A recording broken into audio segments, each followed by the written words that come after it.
On Tech News Today, Nokia's Android phone is real. Google robots might build iPhones, and the internet protests the NSA. All that and more coming up next. This is Twit. Bandwidth for Tech News Today is provided by CashFly at CACHEFLY.com.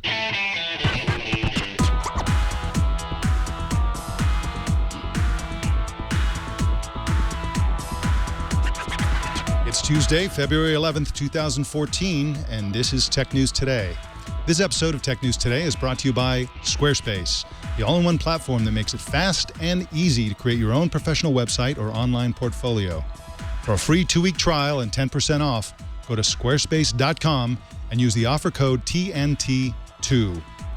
Welcome to Tech News Today. I'm Mike Elgin, and Jason Howell is off today. Tech News Today explores the most important stories of the day in conversation with the world's leading journalists. Joining us today as our guest is Kevin Toffel, who works as the mobile editor at GigaOM. Welcome, Kevin. Thanks. Good to be here, Mike. So you're expecting a foot of snow? Is that what you told me? Yeah, we've had 43 inches in the Philadelphia region so far. I think we averaged 13. And they're calling for another 10 to 12 inches on Thursday this week.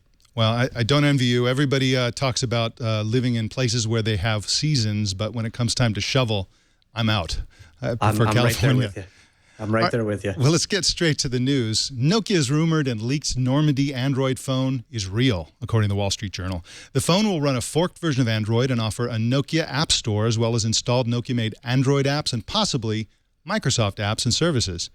With us is Maggie Reardon, a reporter for CNET. Welcome, Maggie. I understand you're in a taxi in New York?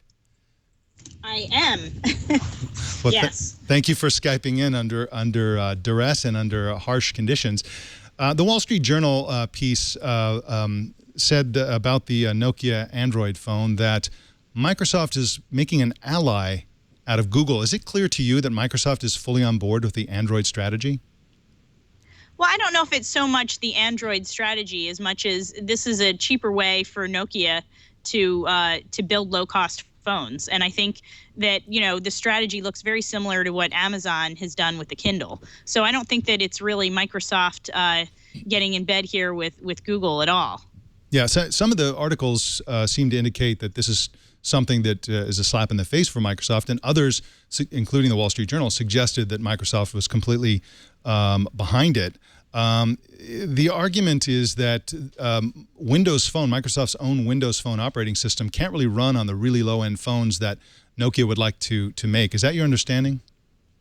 Yeah, it is. I mean, the specifications for the Windows Phone platform is a lot higher grade than for Google, so for the Android platform. So it makes more sense from an economic standpoint that if you want to run on super cheap phones that you sell in developing markets, the most cost-effective way to do that is to use Android.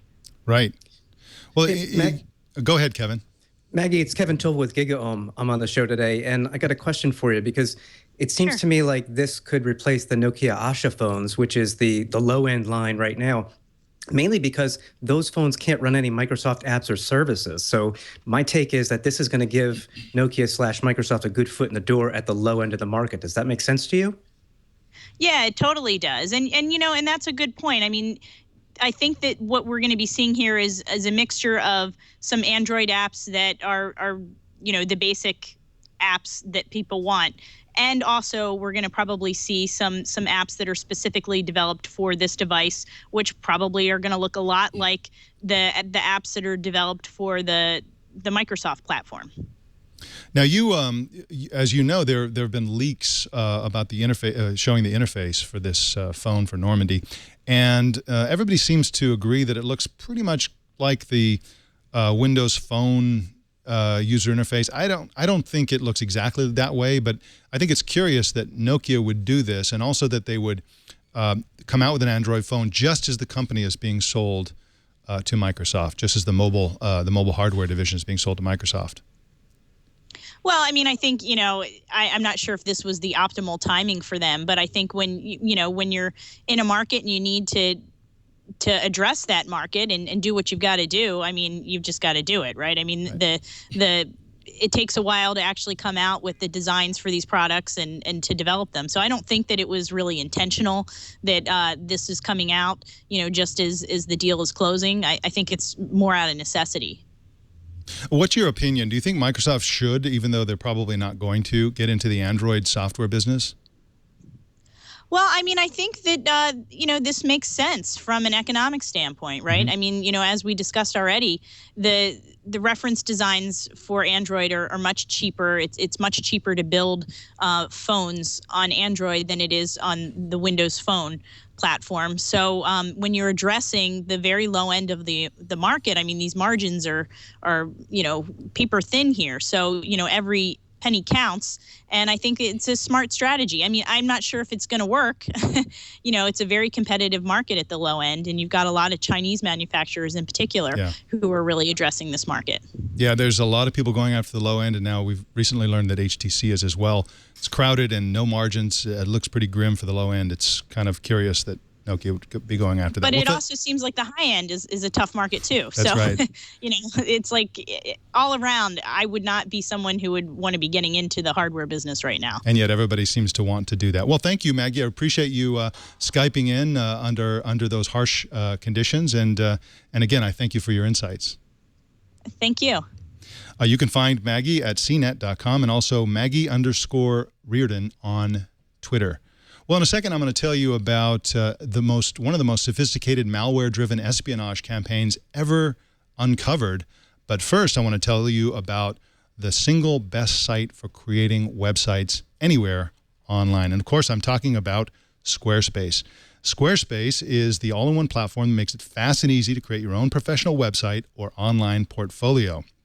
Now, if you saw the Super Bowl, you may have caught their ad. Their ad basically is called A Better Web Awaits. And if you haven't seen it, you should go check it out on their blog at blog.squarespace.com. It's a really cool ad because it shows how ugly and crowded and noisy the internet is and how you can create a website using Squarespace that's the opposite of all that, that's clean and beautifully designed. And of course, it's super easy to do that with Squarespace because they have 25 beautiful templates for you to start with. So you go in there and you choose one of the beautiful templates, and then you can use their powerful tools to customize it so that your website is unique on all the internet. It's really, really an awesome website, and I use it. I've used it for years, and I really, really love Squarespace.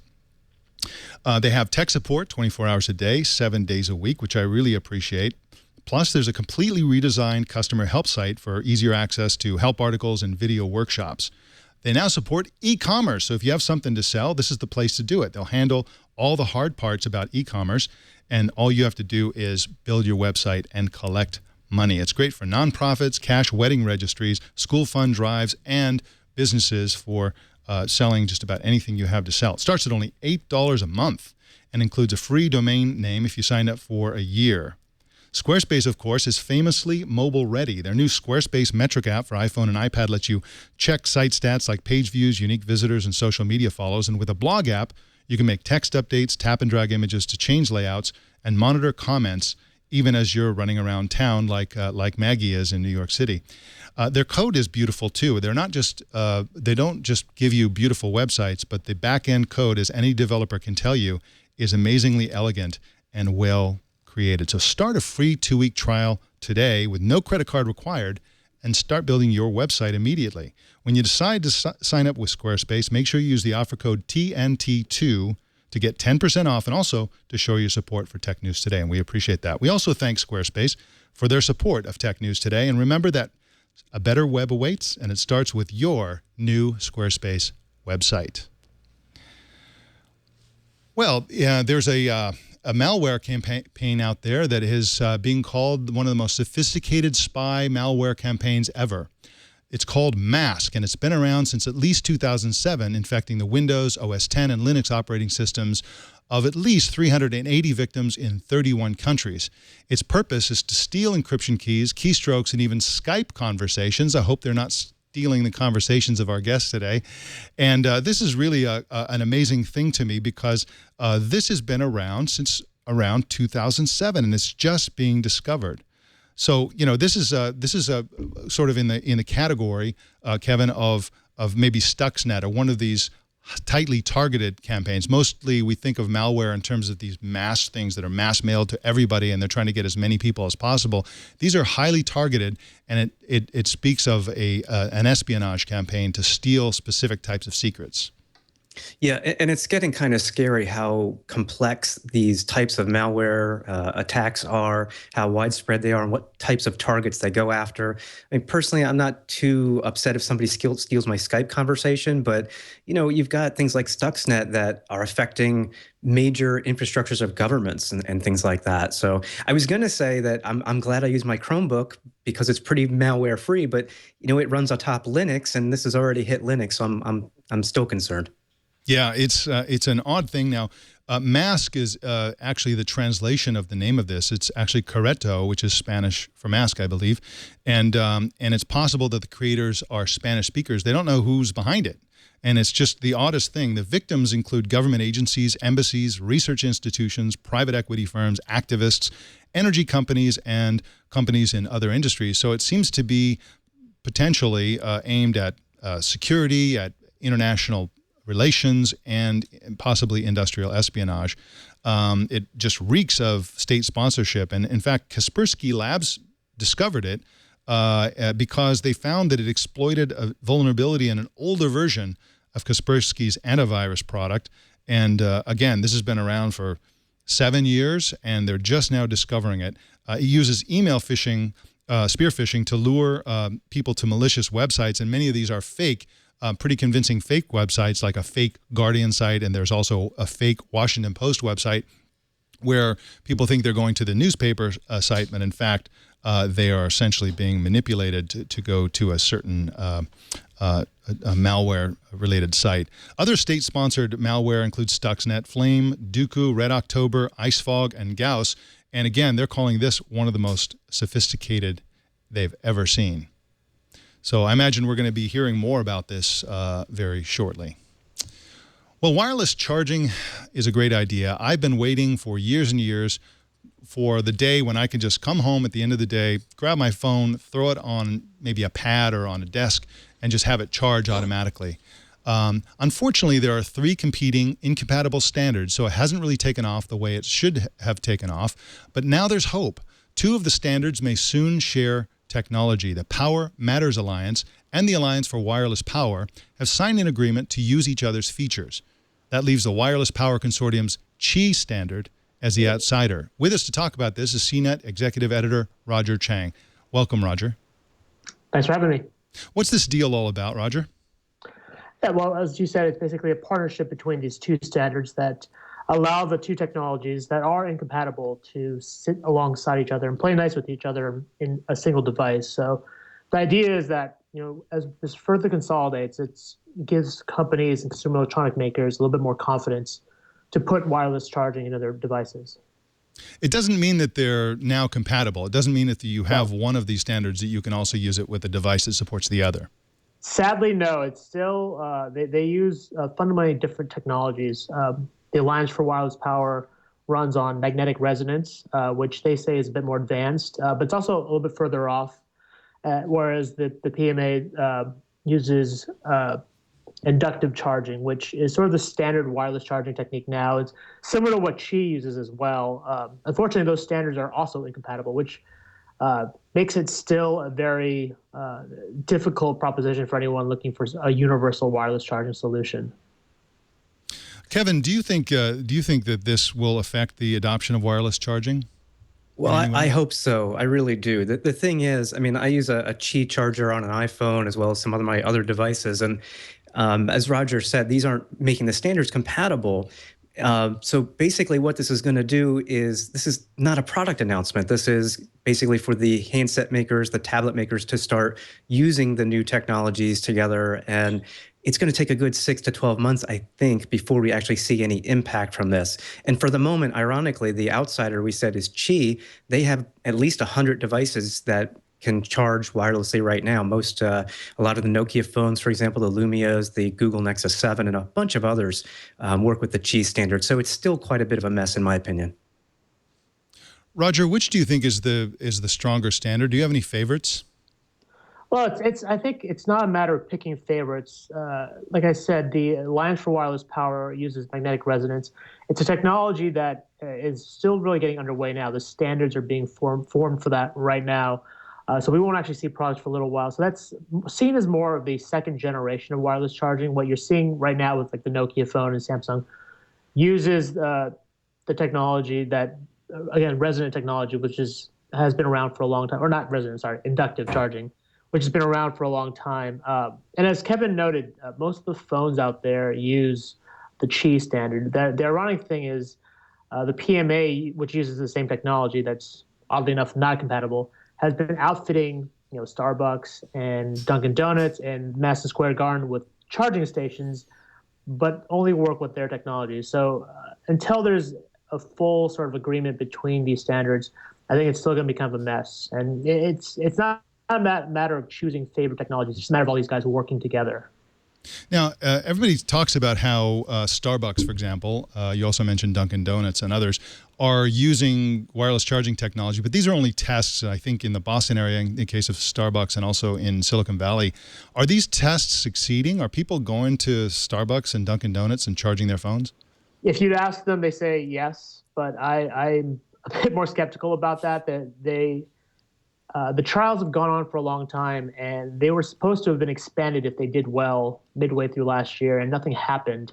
I know McDonald's is also trying it out in Europe, but so far, I mean, the adoption has been pretty low. And the problem is phones that are wireless charging compatible are using different technology. So you have to buy a compatible cover or case that you put on your iPhone or Galaxy S4 to make it compatible with the infrastructure that's out there at the Starbucks or McDonald's. Yeah, it seems to me that this isn't really going to take off until all the phones are using a similar standard, or where a Starbucks or McDonald's or Dunkin' Donuts can just build in these charging stations into their tables and have them support any phone. When that happens, I think people are going to use them on a mass level, but I don't see that happening anytime soon. This battle between the three alliances is going to continue, as far as I can tell, and I think we're not going to have a compatible single standard possibly ever. I think it will happen. I think we'll get something consistent. It's happened with Wi-Fi. It's happened with other standards. But you're right. It's going to take a long time. And until these companies can all get together and agree on a single standard, wireless charging is continuing to be a niche thing at best. Well, thank you for joining us to talk about wireless charging, Roger. Appreciate your time. Thanks for having me. You can find Roger at CNET and also Roger W. Cheng, C-H-E-N-G, on Twitter. Well, you may see protest splash screens and banners all over the internet today. The movement is a protest against NSA mass surveillance. It's called The Day We Fight Back, and the idea is to motivate people to call or email lawmakers in the United States to ban the broad collection of personal data online. And Kevin, I think that this is one of those things like the SOPA and PIPA campaigns from long ago that could very well be successful. And the reason I think it might be successful is this is one of those rare instances where the powerful industry voices and also individual users are on the same side against a government practice. And when that's the case, I think that you can get a lot of buy-in, a lot of movement on the protest level. I think that's a fair point. I also think there's a slight difference this time around, though, that could make this a little more challenging. I think it's great to see this protest, and I don't want my personal information monitored all the time without my knowledge.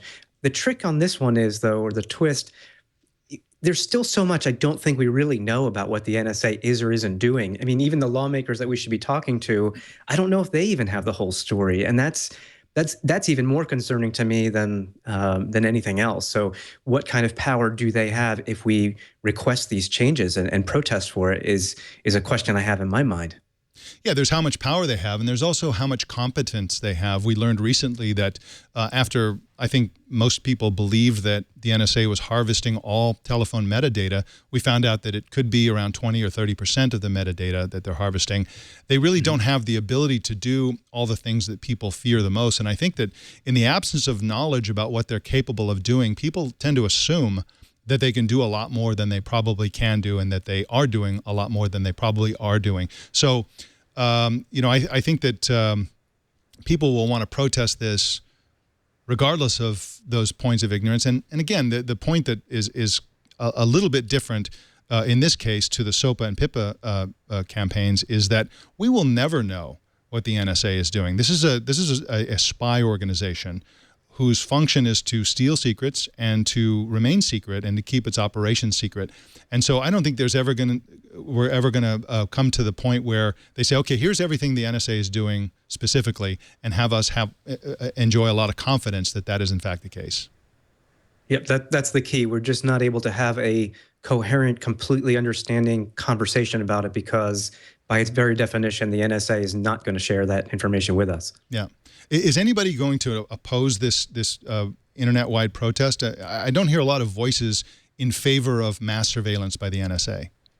I don't know a single person online or offline that wants to be monitored by the SNA or have them have the power to have mass surveillance. I mean, it's just a fundamental thing that most societies don't want. Yeah. And it's interesting that the protest is geared toward pressuring U.S. lawmakers, but there are events worldwide. The rest of the world doesn't particularly care for this type of activity either. And a lot of times we have these conversations around constitutional issues. It's unconstitutional to spy on Americans. And the rest of the world kind of goes, well, what about us? We're not covered by the Constitution. Why is it okay to spy on the rest of the world? Yeah, and that's a fair point. But the difference, again, here is the NSA has worked with Britain's intelligence agency, which is GCHQ, to share data. And we're finding out so many little things from the Snowden leaks about this is not just the NSA spying on Americans. It is a worldwide effort, beat through cable ties over undersea cables. So any country could be impacted in theory. So this becomes now a worldwide phenomenon. The internet has made the world a much smaller place, and this is a perfect example of that. Yeah. So look for those protest banners all over the internet today. Well, Facebook CEO Mark Zuckerberg and his wife Priscilla Chan were the biggest philanthropists in the United States last year, according to the Chronicle of Philanthropy. The couple gave a single donation of 18 million shares of Facebook stock, valued at $970 million, that's almost $1 billion, to a Silicon Valley charity in December. The top 50 contributors gave $7.7 billion last year and also pledged $2.9 billion for the future. With us to throw ice water on all this is Sean McElwee. Sean is a New York-based writer who's written for Salon, The Atlantic, and The Rolling Stone. Welcome, Sean. Thanks for having me. Sean, in your recent Salon piece, you seemed less than impressed by Zuckerberg's generosity.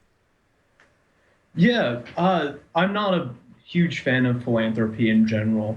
And I think a lot of people think that philanthropy, first off, implies charity, which it doesn't. Often this is donations to colleges and universities, mainly to get children in, or art, which are good things to fund, but they're not charity. And we don't know what the $1 billion is going to yet. But if we look at the $100 million that he sent to Newark public schools, we could ask some questions. We can say, why is it that public schools, which are in a democracy supposed to be funded by the public, why do we have to have them funded by billionaires instead of tax dollars? It makes a lot more sense to have a socially funded rather than a privately funded system.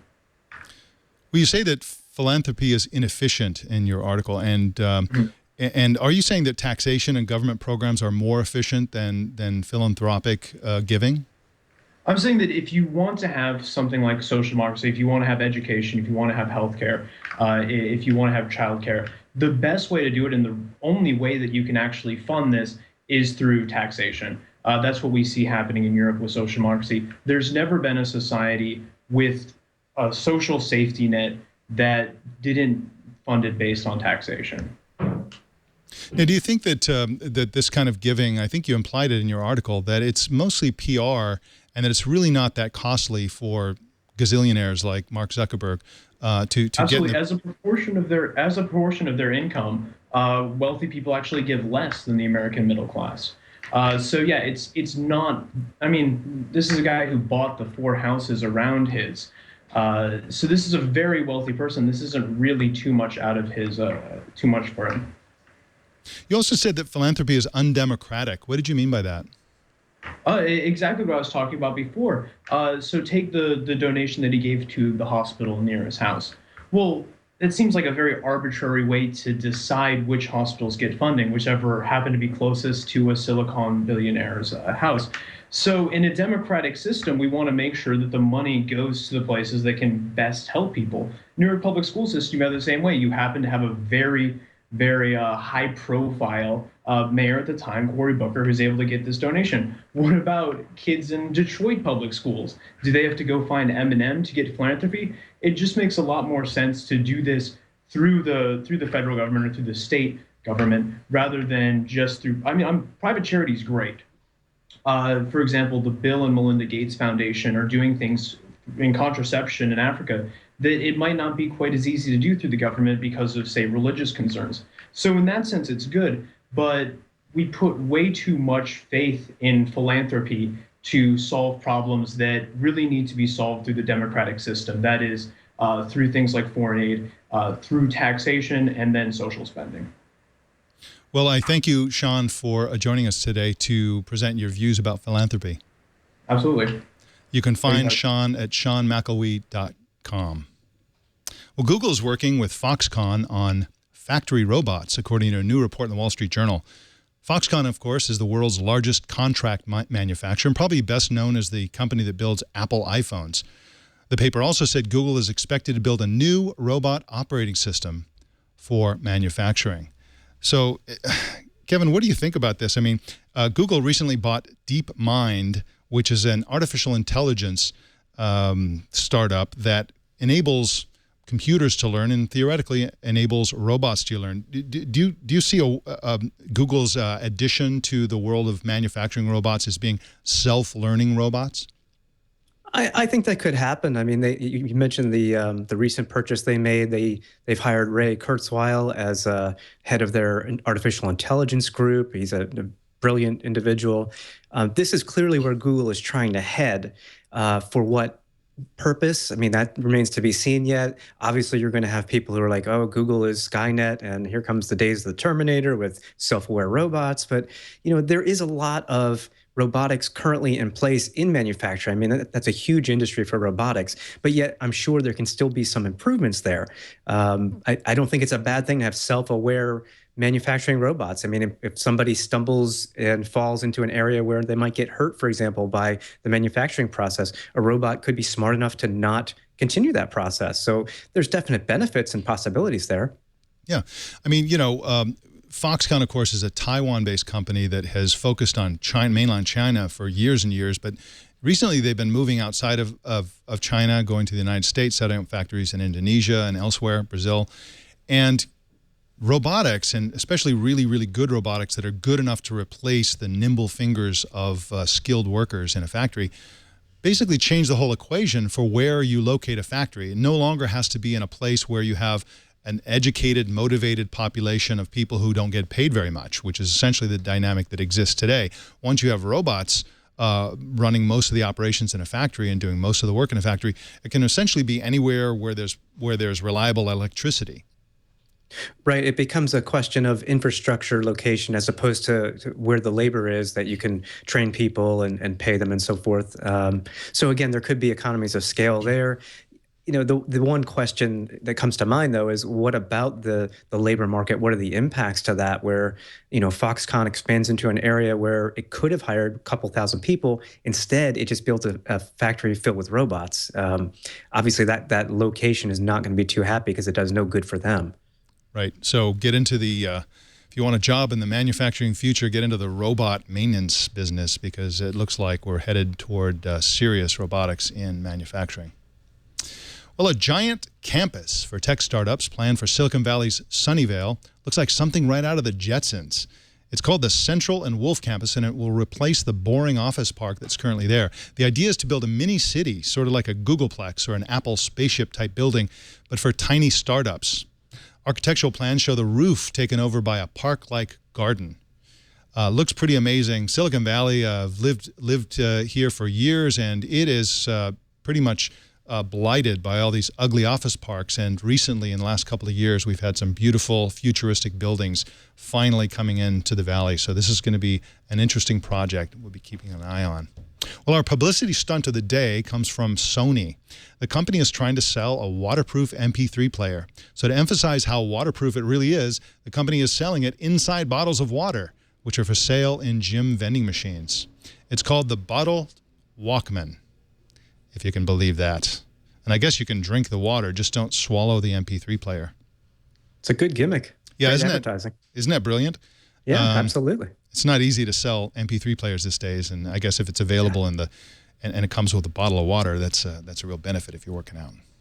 Well, that's our show. I thank you very much, Kevin, for joining us today and being our guest.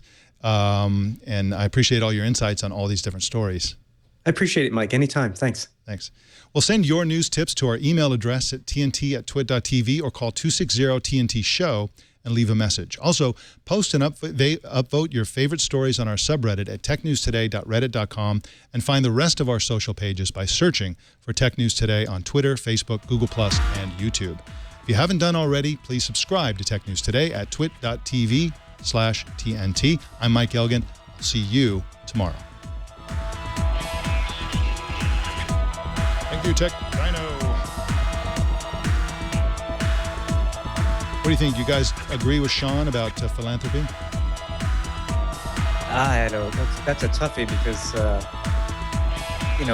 people who have money should be able to spend it the way they see fit, and if they have a cause that they believe in, I have no problem with that.